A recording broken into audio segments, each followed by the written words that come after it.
오늘은 고난주간 목요일입니다. 오늘 목요일에는 예수님께서 제자들과 함께 마지막 식사를 하세요. 초여 만찬을 하시면서 그리고 이제 발도 씻어주신 그 날이에요. 마가복음 14장 12절 보시면 무교절의 첫날 곧 유월절 양 잡는 날에 그날에 유월절 만찬을 이제 하시게 된 것이죠. 무교절 유월절의 첫날은 바로 유월절의 양을 잡는 날에 죽이는 날입니다. 유월절은 여러분 아시다시피 이스라엘 백성들이 400년간 애굽에서 노예 생활을 했었잖아요. 노예 생활을 끝내고 애굽을 탈출한 날이 바로 유월절이에요. 바로 이스라엘 달력으로 1월 14일이죠. 당시 하나님께서 그 애굽 나라에 개구리와 우박 등 여러 가지 재앙을 보내셨어요. 바로 항복할 때까지 계속 보내셨는데 계속 항복하지 않자 마지막으로 애굽의 모든 장자들을 죽이는 재앙을 예고를 하셨어요. 죽음의 천사를 사자를 보내겠다고 하셨죠. 그래서 이스라엘 백성들에게는 하나님께서 명하시기를 유월절 양을 준비해서 잡으라고 하셨어요. 죽여서 그 피를 문 입구에다 발라두면 죽음의 사자가 그 이스라엘 백성의 집안으로 들어가지 않을 것이다. 유월절 양의 피가 있는 집은 넘어갈 것이라고 그렇게 말씀을 하셨어요. 유월절이 넘어간다는 뜻이잖아요. 그래서 이스라엘 백성들은 하나님의 말씀대로 유월절 양을 죽여서 피를 발라둠으로써 큰아들들이 죽지 않을 수 있었습니다. 그래서 이제 그 이후로부터 지금까지 계속해서 이스라엘 백성들은 출애굽한 그 날을 유월절 양을 잡고 피를 뿌린 그는 유월절로 이제 지켰습니다. 무교병을 먹고 쓴나물을 먹고 그렇게 이제 유월절을 지켰습니다. 그렇게 이제 계속 유월절 지켰는데 그렇게 이제 1400년을 유월절을 지켜오다가 이제 예수님께서 드디어 오신 거죠. 예수님께서 오셔서 당신의 백성들을 죄에서 구원하실 유월절 양으로 예수님이 오신 거예요. 유월절 양으로 오셨는데 근데 희한하게도 예수님께서 결국은 마지막 그 유월절 만찬하는 그날에 붙잡히시고 결국은 이제 죽으시게 되는 거예요. 유월절 양을 잡는 그날에 예수님께서 유월절 만찬을 하시면서 그 유월절 만찬을 이제 성찬식으로 바꾸신 것이죠. 그래서 빵을 떼어주시면서 이것은 너희를 위하여 찢기는 내 몸이다. 포도즙을 주시면서 이것은 너희를 위하여 흘리는 나의 피다. 그 유월절 만찬이 바로 예수님의 죽음을 앞두고 하신 마지막 식사였고 그리고 성찬식을 제정하신 그날이었던 것이죠. 그래서 말씀 보시면은 마가복음 14장 12절에 무교절 첫날 곧 유월절 양 잡는 그날에 유월절 만찬을 이제 준비하게 된 것이죠. 어떻게 준비할까 했더니 예수님 말씀하신 대로 16절에 제자들이 나가 성내로 들어가서 예수님께서 말씀하신 대로 만나 유월절 음식을 준비를 합니다. 유월절 만찬, 최후의 만찬이죠. 포도즙과 빵과 쓴나물 이런 것들이잖아요. 그래서 그날 22절에 그들이 먹을 때 유월절 만찬 초유 식사를 하실 때에 예수께서 떡을 가지사 축복을 하시고 떼어 제자들에게 주셨어요. 받아 먹어라. 이것은 내 몸이다. 너희를 찢기는 내 몸이다. 말씀을 하셨고 23절에 또 잔을 가지사 감사기도 하시고 주시니 다이 마심에 이르시되 이것은 많은 사람을 위하여 흘리는 나의 피다. 나의 피다. 그렇게 말씀을 하셨어요. 그래서 우리가 성찬식을 하잖아요. 지금도 종종 성찬식을 합니다. 그것은 주님께서 유월절 만찬을 유대인의 유월절 만찬을 그리스도인의 성찬식으로 새롭게 바꿔주신 그날이 또 목요일 밤이기도 하죠. 그리고는 이제 마가복음에 기록이 되어 있지 않지만 요한복음에 또 이런 내용을 기록을 하고 있어요. 요한복음 13장 4절에 저녁 잡수시던 자리에서 일어나 유월절 만찬을 하신 그날이죠. 그렇게 하고는 겉옷을 벗고 수건을 가져다가 허리에 두르십니다. 이에 대해 물을 떠서 제자들의 발을 씻어 주셨어요. 유월절 만찬 중에 그렇게 하신 거죠. 그렇죠? 그러니까 저 발을 씻는 것은 원래 이제 하인들이 하는 일이죠. 그런데 예수님께서 종의 모습으로 대에 물도 준비하시고 수건 준비하셔서 제자들의 발을 한 사람 한 사람 다 닦아 씻어 주신 것이죠. 그 의미에 대해서 8절에 말씀을 하셨는데 베드로가 너무 죄송해서 전 못하겠습니다. 그랬더니 예수님 말씀이 내가 너를 씻어주지 아니하면 네가 나와 상관이 없다. 예수님과 우리와 관계가 되는 것이 예수님께서 우리의 발을 씻어주시고 우린 발을 내밀고 씻어주심으로 우리와 관계가 된다고 말씀을 하셨어요. 이것은 바로 죄를 씻어주시는 것을 상징을 하고 있잖아요. 예수님께서 우리의 죄를 씻어주시는 것으로 우리와 관계가 된다고 그렇게 말씀을 하시는 것이죠. 지금도 예수님은 부활 승천하신 후에 하나님 우편의 대제사장으로 계십니다. 제사장이 하는 일은 우리의 죄를 씻어주는 그 일이죠. 우리가 허물과 부족함이 있을 때 주님께서 우리가 처음에 예수를 믿을 때 우리의 죄를 씻어주셨다는 것을 처음 믿게 되었잖아요. 그래서 우리가 죄로부터 자유함을 얻습니다. 그러나 그 이후에도 우리의 또 죄와 허물이 또 있잖아요. 그럴 때마다 옛날 같으면 양을 잡고 소를 잡겠지만 지금 우리를 위하여 흘려주신 예수님의 피를 기억하면서 우리 대제사장이신 예수님을 찾고 고백하고 회개 기도하는 것입니다. 그렇게 해서 늘 예수님의 은혜로 정결한 가운데 하나님과 동행하는 여러분 되시길 바랍니다. 우리의 발을 씻어주시는 예수님. 그리고 이제 주님께서 말씀하시길 너희도 서로 발을 씻어주라. 서로 용서하고 용납하고 받아주라고 주님께서 그렇게 말씀을 하셨죠. 그렇게 말씀하시고는 그날 밤 계속 이제 진행이 되어 가는 거예요. 그리고 요한복음 14장부터 17장까지의 긴 말씀을 하셨어요. 그것이 바로 다락방 강화라 그러죠. 그 내용은 요한복음 14장, 17장 굉장히 중요한 내용입니다. 주님께서 이제 앞으로 환란이 다가오겠지만 나를 믿고 아버지를 믿고 근심하지 말라고 하셨어요. 근심하지 말고 그렇게 할 수 있는 이유는 하나님께서 무엇이든지 너희가 기도하면 주님께서 책임지고 시행하겠다고 말씀하셨어요. 기도 응답에 대해서 약속하셨고 또 예수님이 떠나가시지만 보혜사 성령을 보내주겠다고 말씀을 하셨어요. 그 의지하여 또 고난이 있겠지만 복음을 잘 전하라고 주님 말씀을 하셨어요. 굉장히 중요한 그 내용이 요한복음 14장부터 17장까지 이어지고 있습니다. 근데 그 요일에 대해서 잠깐 말씀드리면 약간 헷갈릴 수 있는데 우리는 지금 요일이 날짜가 언제 바뀌느냐 하면 밤 12시에 바뀌잖아요. 밤 12시에 바뀝니다. 당시 로마 사회도 그렇게 했는데 그런데 이스라엘 백성들은 요일이 날짜가 언제 바뀌느냐 하면 해가 지면 바뀌는 거예요. 저녁 대략 6시쯤이잖아요. 해가 지면 이제 날짜가 그 다음 날로 넘어가는 거예요. 그래서 이것이 이스라엘 날짜로 치면은 낮에는 이제 목요일이겠지만 해가 지고 저녁 식사는 금요일이 될 수도 있죠.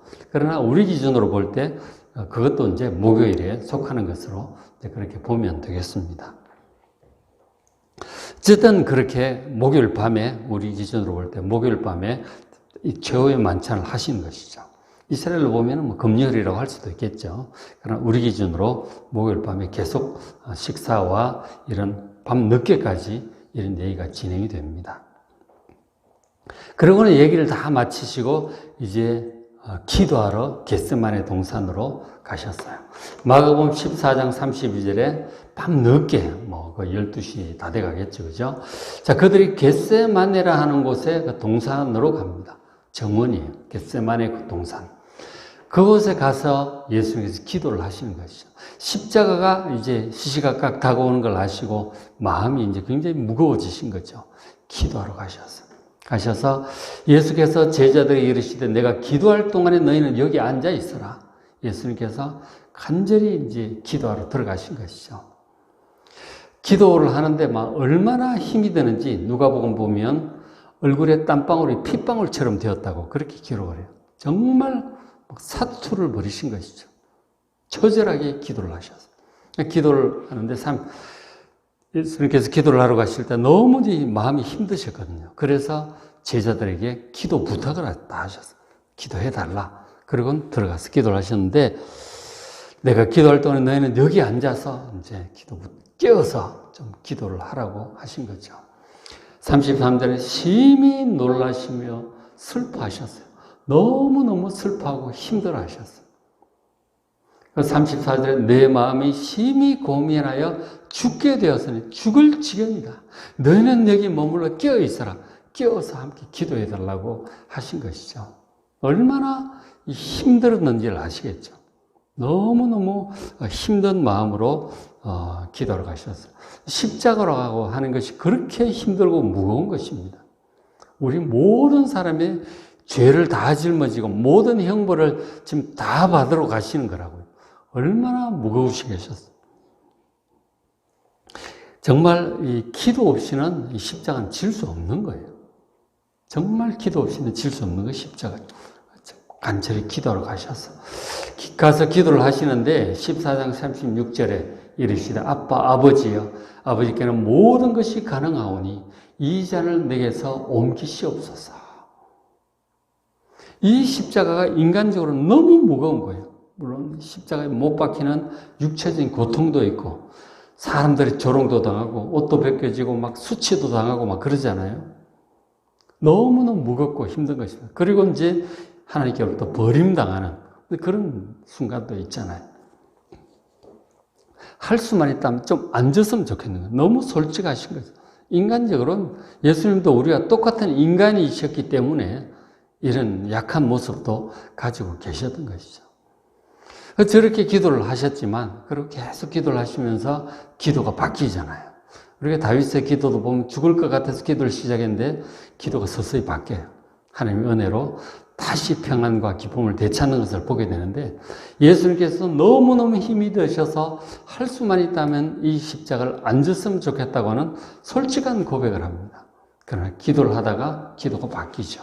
그러나 나의 원대로 맛이 없고 아버지의 원대로 하옵소서.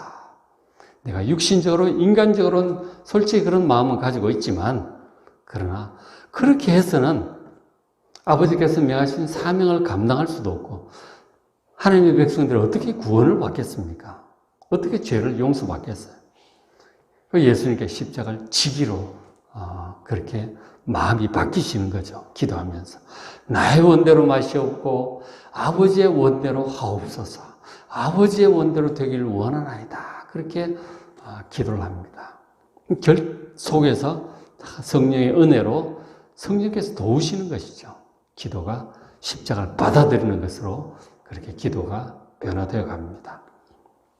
십자가, 우리가 너무 힘들 때 기도하면 기도 중에 이렇게 마음이 바뀌는 거예요. 성령께서 천사가 우리 기도를 도와줌으로 이렇게 됩니다. 힘들 때, 십자가가 무거울 때 여러분 기도하시길 바랍니다. 이것이 기도의 은혜.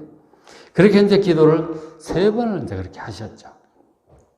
37절에 돌아오사 제자들이 자는 것을 보시고 제자들의 기도 부탁을 하셨잖아요. 그리고 38절에 시험에 들지 않게 깨어있어 기도하라. 시험에 들지 않으려면 기도해야 돼요.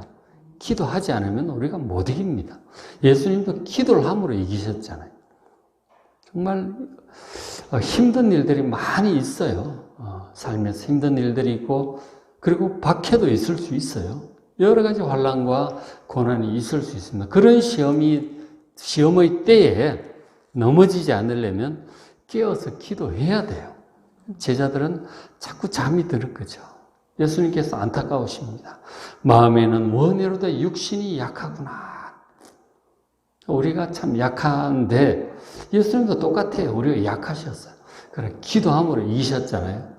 기도를 못하니 제자들은 예수님이 십자가를 지는 동안에 결국 나중에 보면은 뭐 예수님 모른다고 부인하고 도망가고 가룟유다는 자살하고 막 그렇게 되잖아요. 기도하지 않으면 이 십자가를 감당할 수 없어요. 힘들 때마다 힘든 위기가 다가오지만 힘들 때마다 기도함으로 예수님처럼 기도함으로 이기시길 바랍니다. 간절히 기도하면 성령께서 도우시고 천사가 와서 우리의 기도를 도와줍니다. 그래서 이길 힘을 주시고 이길 마음을 주시는 거예요. 그리고는 이제 가룟 유다가 그 6월절 만찬 중에 나갔잖아요. 나가서 결국은 대제사장들과 무리들을 이끌어옵니다. 겟세마네 동산에 예수님 종종 기도를 가시는 걸 알기 때문에 그쪽으로 이제 데리고 온 거죠. 14장 43절에 12 중에 하나인 제자 중에 한 명이라는 얘기죠. 가장 사랑받은 제자 중에 한 명인 이 유다, 가룟 유다가 왔어요. 무리들을 끌고 대제사장들과 서기관들, 장로들에 파송된 무리, 이 병사들을 끌고 검과 몽치를 가지고 왔어요. 예수님 붙잡으려고 왔어요. 혹시 제자들이 저항을 할까봐 무기들을 갖고 온 거죠. 실제로 이제 베드로가 칼을 한번 휘둘렀잖아요. 예수님께서 말리셨죠. 어쨌든 그걸 알고 군사들을 데리고 온 거예요. 53절에 결국 이제 그 하는데 밤중이기도 하고 그 여럿이 있기 때문에 그 중에 예수님이 누군지 정확히 이제 지목을 해야 그 예수님 붙잡아 갈 거 아니에요. 다 끌고 갈 수도 없고 할 필요도 없고. 그래서 와가지고 하는데 그 중에 예수님이 누구인지를 이 가룟 유다가 이제 알려주는 방법으로 예수님께 입맞춤을 하도록 이제 가까운 사람이 그렇게 입맞춤으로 인사를 하고 그랬으니까 그 가룟 유다가 딱 와가지고 예수님께 안녕하시옵니까 랍비여 그러고 예수님께 입맞춤을 하는 것이죠. 그 예수님 기가 막히죠. 정말 네가 입맞춤으로 인자를 파느냐 그렇게 말씀도 하시지만 그렇게 가룟 유다가 정말 배신을 이렇게 한 거예요. 와가지고 이 사람이 예수님 붙잡아가라는 표시 아니에요. 입맞춤도 그렇게 거짓 입맞춤이 있는 거예요. 그렇죠? 그런 거를 또 참 분별을 해야죠. 참 배신당하는 예수님 입장은 마음은 어떠셨겠어요? 근데 결국 그렇게 가룟 유다가 배신을 합니다. 53절에 그들이 예수를 끌고 그날 밤 한밤중이죠. 대제사장으로 갑니다. 약속한 대로 기다리고 있었죠. 대제사장들, 장로들, 서기관들 전부 모여서 산헤드린 공회에 재판을 그 한밤중에 새벽 하게 되는 것이죠. 결국 그 내용이 보면은 예수님을 신성모독으로 사형을 이제 한밤중 불법적인 재판으로 그렇게 결정을 하게 되는 것이죠. 그리고는 이제 새벽 되면서 빌라도에게 이제 금요일 이렇게 넘어가게 되는 거예요. 자, 오늘 말씀을 우리가 이제 돌이켜보면, 십자가는 참 기본적으로 무겁고 힘든 거예요. 이것은 우리 인간적인 힘과 결심만으로는 지기 어렵습니다. 예수님처럼 기도해야 돼요. 기도함으로, 우리에게 맡겨준 우리의 십자가를 잘 완수할 수 있도록 또 기도하는 이 시간 되시길 바랍니다.